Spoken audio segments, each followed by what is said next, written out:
shalom ngin leit mi don tin jing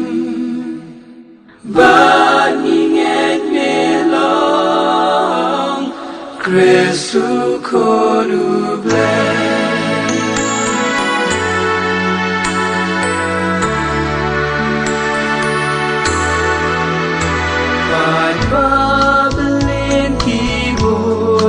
Trai baksa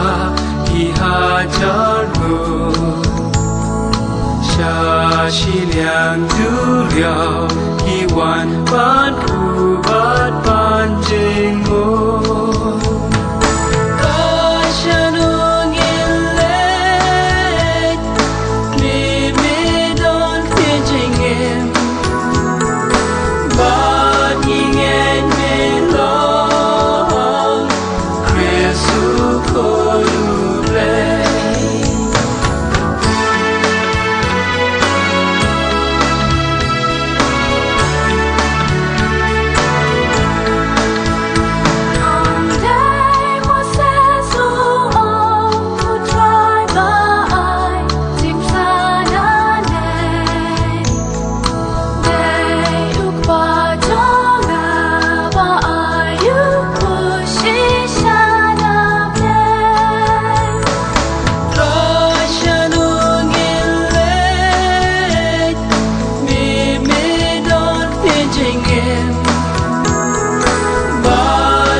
Jar babam duni buku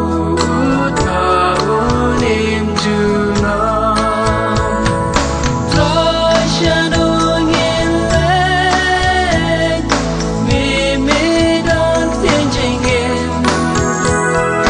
ban ngin mi long Christu kodu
Ban ngin mi long